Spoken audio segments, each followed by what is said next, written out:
ಅಜ್ಜಮ್ಮನ ಅನುಭವದ ಮನೆಮದ್ದುಗಳು.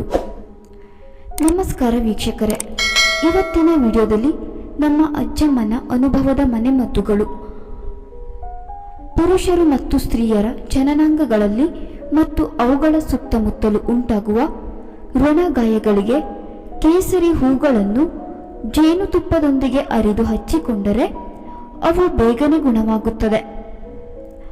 ಹಲ್ಲು ನೋವಿರುವ ಸ್ಥಳದಲ್ಲಿ ಈರುಳ್ಳಿಯನ್ನು ಕತ್ತರಿಸಿ ಹೋಳು ಮಾಡಿ ಕೆಲವು ನಿಮಿಷಗಳವರೆಗೆ ಒತ್ತಿ ಹಿಡಿದುಕೊಂಡಿದ್ದರೆ ನೋವು ಮರೆಯಾಗುತ್ತದೆ.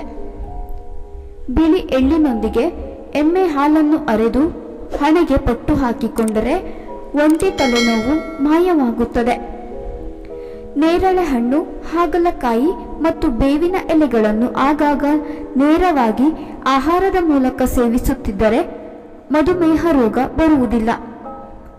ಉಪ್ಪು, ಅಳಲೆಕಾಯಿ ಮತ್ತು ಜೀರಿಗೆ ಇವು ಮೂರನ್ನು ಸೇರಿಸಿ ಪುಡಿ ಮಾಡಿ ಅದರಿಂದ ಹಲ್ಲುಜ್ಜುತ್ತಾ ಬಂದರೆ ಒಸಡಿನಿಂದ ರಕ್ತಸ್ರಾವವಾಗುವುದನ್ನು ತಡೆಗಟ್ಟಬಹುದು.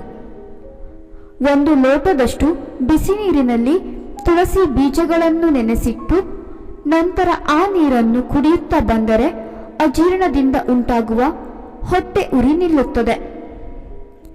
ಮಕ್ಕಳಲ್ಲಿ ಕಂಡುಬರುವ ಮಲಬದ್ಧತೆಯ ನಿವಾರಣೆಗೆ ವೀಳ್ಯದೆಲೆಯ ತೊಟ್ಟುಗಳನ್ನು ಹರಳೆಣ್ಣೆಯಲ್ಲಿ ಅದ್ದಿ ಮಕ್ಕಳ ಗುದದ್ವಾರಕ್ಕೆ ಹಚ್ಚಬೇಕು. ಹಳೆಯ ಚರ್ಮ ರೋಗಗಳಿಗೆ ತುಂಬೆ ರಸವನ್ನು ಲೇಪಿಸುತ್ತಾ ಬಂದರೆ ಅವು ಬೇಗನೆ ವಾಸಿಯಾಗುತ್ತದೆ. ಲೋಳೆ ಸರ ಗಿಡದ ಎಲೆಗಳ ರಸವನ್ನು ಚರ್ಮದ ಗಾಯಗಳಿಗೆ ಲೇಪಿಸಿದರೆ ಗಾಯವು ಮಾಗಿ ಹೊಸ ಚರ್ಮ ಹುಟ್ಟುತ್ತದೆ. ಒಂದು ಮಣ್ಣಿನ ತಟ್ಟೆಯಲ್ಲಿ ಒಣಗಿದ ಬೆಟ್ಟದ ನೆಲ್ಲಿಕಾಯಿಯನ್ನು ನೀರಿನಲ್ಲಿ 1 ರಾತ್ರಿ ಇಡೀ ನೆನೆ ಹಾಕಿ ಬರುವ ದ್ರಾವಣವನ್ನು ಕಾಡಿಗೆಯಂತೆ ಬಳಸಿದರೆ ಕಣ್ಣು ನೋವು ನಿವಾರಣೆಯಾಗುತ್ತದೆ. ನೀರಿರುವ ಪ್ರದೇಶದಲ್ಲಿ ಕಳೆಗಿಡದಂತೆ ಬೆಳೆಯುವ ಹುಳಿ ಸೊಪ್ಪಿನ ಎಲೆಗಳನ್ನು ನೀರಿನಲ್ಲಿ ಕುದಿಸಿ ಆ ಕಷಾಯವನ್ನು ಕುಡಿಯುವುದರಿಂದ ತೀವ್ರ ಜ್ವರದ ತಾಪವು ಕಡಿಮೆಯಾಗುತ್ತದೆ. ಹಾಗಲ ಬಳ್ಳಿಯ ಬೇರನ್ನು ನೀರಿನಲ್ಲಿ ಅರೆದು ಮೂಲವ್ಯಾಧಿಯ ಮೊಳಕೆಗಳ ಮೇಲೆ ಲೇಪಿಸುವುದರಿಂದ ರೋಗದ ತೊಂದರೆ ಕಡಿಮೆಯಾಗುತ್ತದೆ. ಬಿಲ್ವ ಪತ್ರೆಯ ಎಲೆಯ ರಸವನ್ನು ಪ್ರತಿದಿನವೂ 3 ಅಥವಾ 4 ಚಮಚದಷ್ಟು ಸೇವಿಸುವುದರಿಂದ ಮಧುಮೇಹ ವ್ಯಾಧಿ ನಿಯಂತ್ರಣಕ್ಕೆ ಬರುತ್ತದೆ.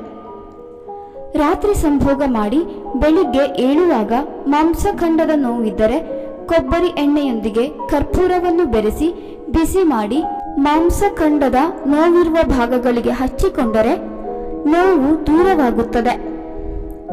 ಮೆಣಸು, ತಾಟಿ ಬೆಲ್ಲ ಮತ್ತು ತುಪ್ಪ ಇವು ಮೂರನ್ನು ಸೇರಿಸಿ ಸೇವಿಸುತ್ತಾ ಬಂದರೆ ಬಾಯಿ ಮತ್ತು ತುಟಿಯ ಹುಣ್ಣು ವಾಸಿಯಾಗುತ್ತದೆ.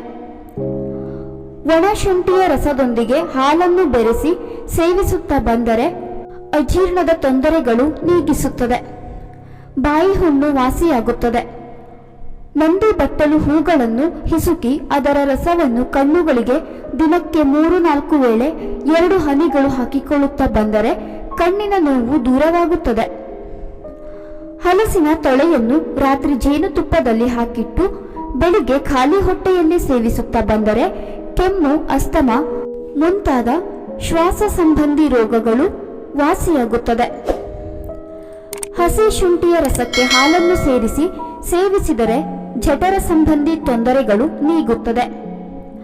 ಸುಲಭವಾಗಿ ಜೀರ್ಣವಾಗುವ ಖರ್ಜೂರದ ಸೇವನೆ ಎದೆನೋವು ಮತ್ತು ಹೃದಯ ರೋಗದಿಂದ ನರಳುತ್ತಿರುವವರ ಆರೋಗ್ಯಕ್ಕೆ ಬಹಳ ಒಳ್ಳೆಯದು. ಸ್ನೇಹಿತರೆ, ಈ ಮಾಹಿತಿ ನಿಮಗೆ ಇಷ್ಟವಾಗಿದ್ದಲ್ಲಿ ದಯವಿಟ್ಟು ಈ ವಿಡಿಯೋಗೆ ಒಂದು ಲೈಕ್ ಮಾಡಿ ಹಾಗೂ ನಮ್ಮ ಚಾನೆಲ್ ಅನ್ನು ಸಬ್ಸ್ಕ್ರೈಬ್ ಮಾಡಿಕೊಳ್ಳಿ. ಕೇಳಿದ್ದಕ್ಕಾಗಿ ಧನ್ಯವಾದಗಳು.